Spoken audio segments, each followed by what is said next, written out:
मैं मुस्लिम हूँ। पहली बात ये, मेरा नाम रियान है। हिंदू मुस्लिम हमारे हिंदुस्तान में कभी नहीं हुआ, नहीं होगा। एक काम सरकार बहुत अच्छा कर रही है, कभी भी स्वच्छता का काम हमारे घर तक नहीं पहुंचा, आज पहुंच रहा है इस सरकार में। ये पहली सरकार ऐसी बनी है जो हमारे घर कूड़ा उठाने जा रही है। अखिलेश यादव जी थे, उन्होंने माफिया पाले हैं, ऑब्वियसली पाले हैं, ये चीज सबने देखी है। दादरी में पहले पता है क्या होता था, किसी की चैन झूल ली, किसी का पर्स काट लिया, किसी का कुछ कर लिया। ये चीजें जो लुटिया चोर थे ना, वो छुप गए हैं सब। ये आरोप लगाया जाता है कि ये जो वर्तमान में सरकार है वो ज्यादा हिंदू मुसलमान करती है। तो सरकार नहीं कहती इस बात को कि तुम इस तरह से हिंदू मुस्लिम वाली जातिवाद विवाद फैलाओ। सरकार सिर्फ इस बात को कहती है कि तुम देश में शांति बनाए रखो और काम अच्छे अच्छे करो।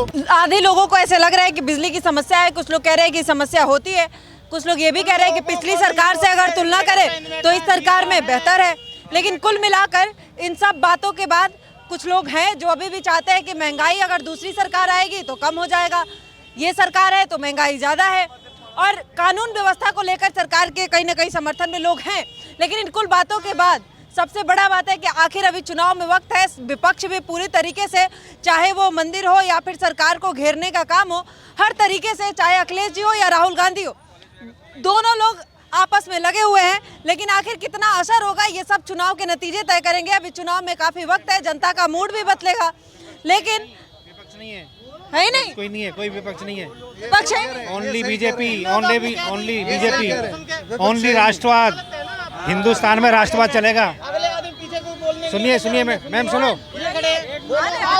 हिंदुस्तान में राष्ट्रवाद चलेगा, समाजवाद राष्ट्रवाद चलेगा। कोई अपोजिशन कुछ भी नहीं है, ओनली बीजेपी जो राष्ट्र की बात करेगा वही। तानाशाही डिक्टेटरशिप फिर नहीं, कोई डिक्टेटरशिप नहीं है। हिंदुस्तान में वही रहेगा जो देश की बात करेगा। हिंदू मुस्लिम हमारे हिंदुस्तान में कभी नहीं हुआ, नहीं होगा।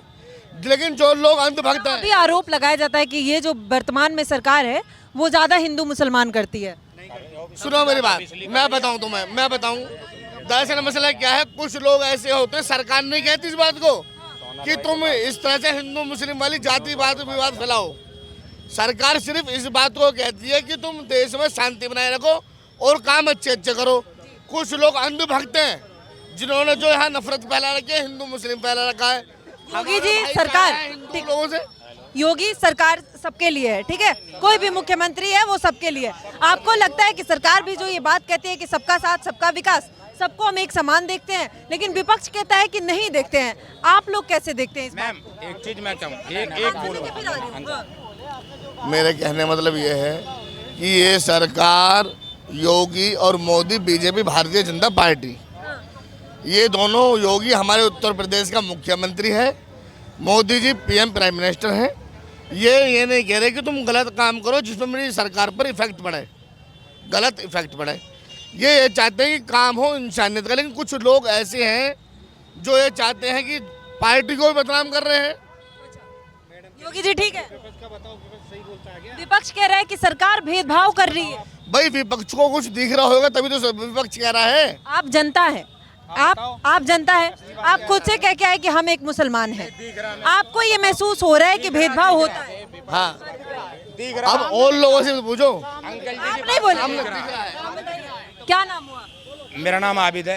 अंकल जी की बात से दिख रहा। अच्छा, नहीं, मैं सरकार का पूछ रही हूँ, अंकल जी से थोड़ी सरकार चलती है, सरकार पे कोई और बैठा नहीं है।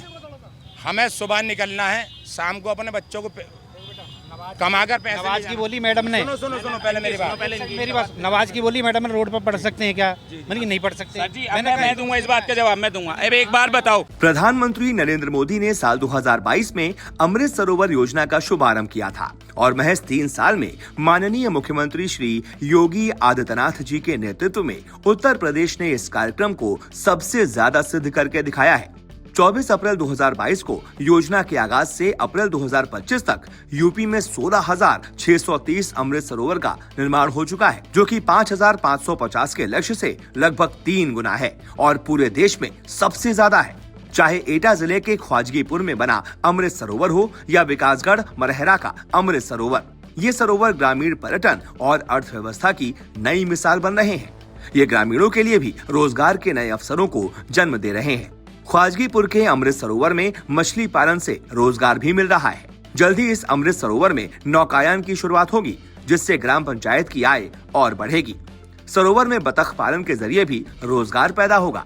बुंदेलखंड के महुआ में कुल 110 अमृत सरोवरों का निर्माण कराया गया है, जो न केवल जल संरक्षण का माध्यम बन रहे हैं, बल्कि आजीविका, रोजगार और पर्यटन को भी नई दिशा दे रहे हैं। अमृत सरोवर योजना अब यूपी में एक जन आंदोलन बन गई है। योगी सरकार आज केंद्र सरकार के 8 मंत्रालयों के साथ कंधे से कंधा मिलाकर इस योजना को सफल बनाने के लिए युद्ध स्तर पर काम कर रही है। आने वाले समय में जब यूपी अपने 1 लाख अमृत सरोवर के लक्ष्य को हासिल कर लेगा, तो ये न सिर्फ ग्रामीण अर्थव्यवस्था की मजबूती का कारण बनेगा, बल्कि यूपी की 1 ट्रिलियन इकोनॉमी के लक्ष्य का भी इंजन बनेगा। साल में 2 बार नमाज होती है, आपको उस पर परेशानी है, रोड पे नमाज नहीं पढ़ सकते। जमात इनको नहीं है सर, सरकार ने कहा है, सरकार ने ये आदेश दिया है। सरकार कह रही है 20 मिनट की नमाज को रोड पे हम नहीं पढ़ सकते। साल में कांवड़ यात्रा होती है, यहाँ से लेकर हरिद्वार तक रोड जाम होते हैं, जब पब्लिक को परेशानी नहीं होती। मुहर्रम कितने, अरे कितने दिन भी होता है, मुहर्रम तो होती है ना। अरे ठीक है, जो भी होता है मुहर्रम तो होता है। जुलूस निकलता है, जुलूस निकलता है, मुहर्रम तो होता है ना, इनके लिए तो रोड खुली जाती है ना। ऐसा तो नहीं है कि मुहर्रम उनके लिए नहीं होता है। हमारे लिए कांवड़ यात्रा ये भी चलती है, हमारे लिए भी।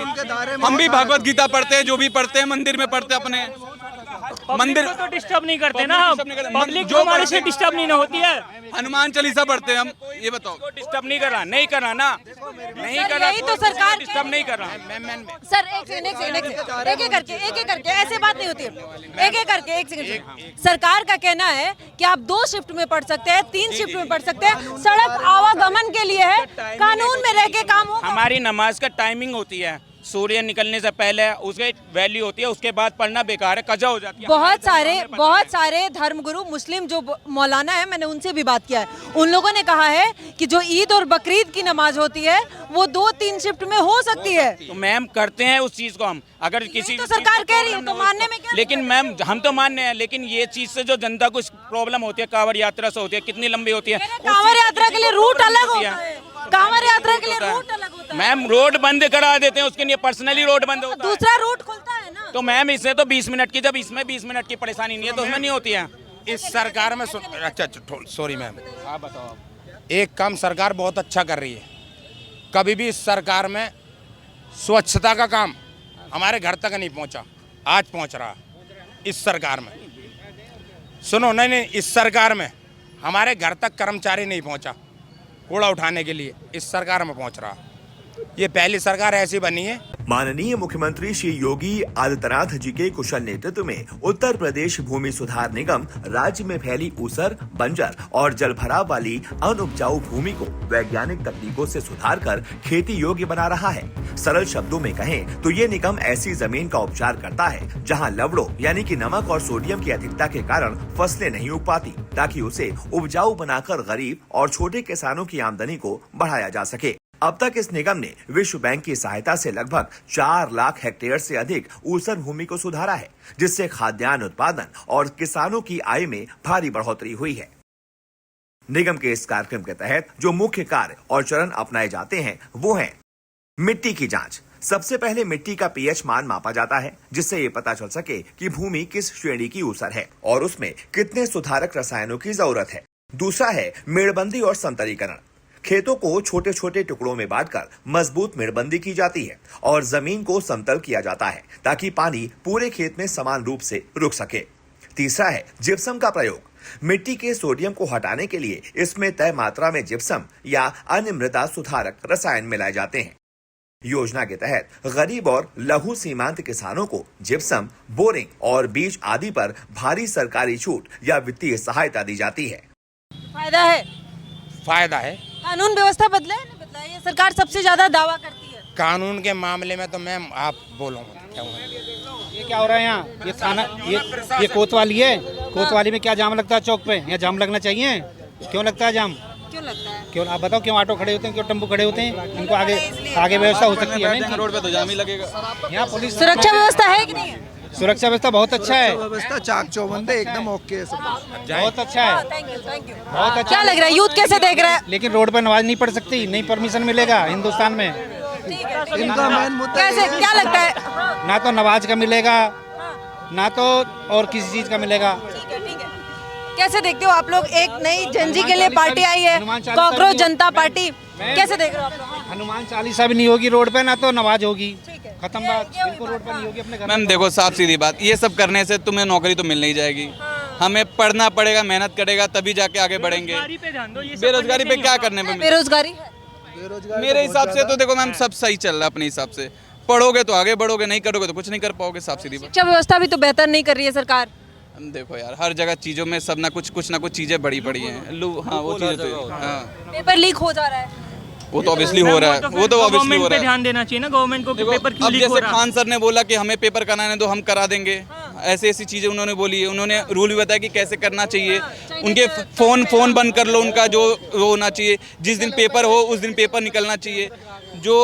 जो पेपर जो बनाएंगे उनको भरोसा करके रखने, उनको फ़ोन हटा के करना चाहिए। ये सब चीज़ें हैं कि हो सकती है, लेकिन फिर भी सरकार उस चीज़ पे ध्यान नहीं दे रही है। ऑब्वियसली ये चीज़ें हो रही हैं। क्या लग रहा है उत्तर प्रदेश में 2027 में चुनाव है, ये तमाम मुद्दे हैं, इन सब मुद्दों के बीच में भी क्या लग रहा है सरकार कौन बेहतर है? क्या वर्तमान की सरकार बेहतर है या दूसरी पार्टी? हमारे लिए मैम दूसरी पार्टी नहीं चाहिए, हमें बीजेपी चाहिए। बीजेपी चाहिए, हमें कोई दिक्कत नहीं है। राहुल गांधी से राष्ट्रवाद करा दो मैम, राहुल गांधी। अच्छा ये बताओ मैम, आप सीएम के तौर पे देख लो, योगी जी हैं और इससे पहले हमारे अखिलेश यादव जी थे। उनमें देख लो अब क्या हो रहा था। उन्होंने माफिया पाले हैं, ऑब्वियसली पाले हैं, ये चीज़ सबने देखी है। हाँ अभी चला है वो जो ढूंढ मार के भाई वो चीज़ की है। अभी जो क्राइम चीज़ें हैं वो बिल्कुल बहुत कम हो चुकी है यूपी में। ऑब्वियसली आप भी देख रहे हैं, बहुत कम हो चुकी है। दादरी में पहले पता है क्या होता था? किसी की चैन छूल ली, किसी का पर्स काट लिया, किसी का कुछ कर लिया। ये चीज़ें जो लुटिया चोर थे ना वो छुप गए हैं सब। जो हिंदुस्तान की बात करेगा वो हिंदुस्तान में वही रहेगा। अब आप जबरदस्ती थोड़ी कहेंगे, अभी जबरदस्ती सरकार कह रही है कि वंदे मातरम कहना पड़ेगा। क्यों नहीं कहना पड़ेगा? क्यों नहीं कहना पड़ेगा? हिंदुस्तान में रहेगा तो कहना पड़ेगा। की आस्था है, उनको नहीं करना। जाओ पर बाहर जाओ यहाँ से निकल के। उनको दे दिया बंटवारे में हमने 15% की बजाय 25% दिया उनको। हिंदुस्तान का दिल काट के, छाती काट के। कहने लगते हैं सड़क पे नमाज मत पढ़ो। अब मुस्लिम पक्ष कहता है कि आप क्यों मना करें, आपका कांवड़ यात्रा भी तो निकलता है। पड़ेगा रोड पे, केस पड़ेगा। रोड उसके बाप की है, रोड हमारी है, हिंदुस्तान की है। अरे हिंदुस्तान उनका भी तो है। वो अपने घर में पढ़े, उसका घर तक सीमित है, उसका दायरा घर तक का। अपने घर के अंदर पढ़े नमाज, हम भी तो पढ़ेंगे फिर रोड पे जाके। उनको दे दिया हमने बंटवारा, हिंदुस्तान का बंटवारा कर दिया। हिंदुस्तान का बंटवारा क्यों हुआ? 15% में मान लो 100 बीघा जमीन थी, हमने उसको 20 बीघा दे दी। उसकी आबादी थी 15%, 12%, हमने 20% दे दिया उसको फ्री में। अगर ऐसा करना है, कहते हैं कि हमारे पूर्वज भी तो देश को आज़ादी कराने में योगदान दिए हैं। हराम के हमारा भी भारत है। उनके हराम के बच्चे ले गए हो, उनके बड़े बूढ़े लेके सब अपना लेके हिंदुस्तान से काट के ले गए। बड़े बूढ़े हैं कहाँ यहाँ? धर्मनिरपेक्ष राज्य फिर क्यों कहा जाता है? हमारा देश धर्मनिरपेक्ष है। कांग्रेस ने किया है, अपोजिशन ने किया है। धर्मनिरपेक्ष नहीं है, नहीं होना चाहिए। नहीं बिल्कुल। ये हिंदुस्तान है भाई साहब, ये हिंदुस्तान है। हराम के बच्चे किसके हैं बता दो। हिंदुस्तान है। हिंदुस्तान के में हराम के बच्चे कैसे हो गए? आप ये बताओ, हराम के बच्चे। अरे हराम के बच्चे कैसे हो गए? इंडिया गेट पे हिंदुओं से ज्यादा मुसलमानों के नाम है। मुसलमानों का सही देश में सही आजाद करा। बकर बकर तुम मत करो, बकर बकर मत करो। आगे समझ में ना। क्या नाम हुआ? क्या नाम हुआ आपका? मोहसिन।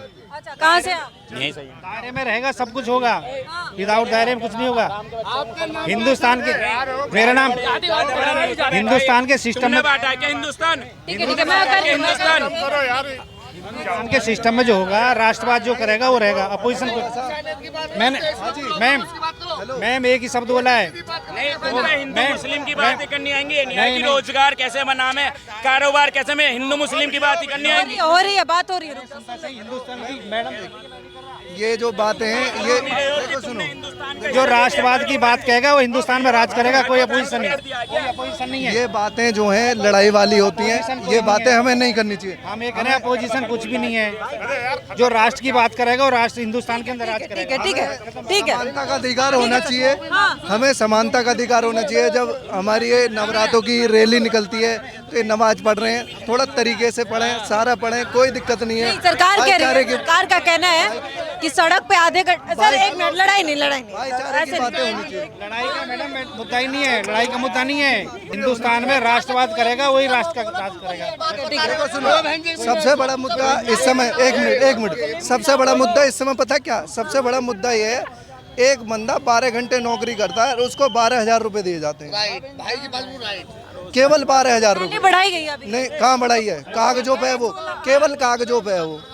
केवल कागजों पे। मुद्दे बहुत नहीं हुआ है, लेकिन कागजों पे बढ़ा दी गई है, लीगली नहीं है। जो आपकी सैलरी बढ़ा दी है से बढ़ के आएगा। ये सरकार ने कहा, सिस्टर लेकिन इम्यून जिस दिन बढ़ा देना है उसी दिन तो ये बात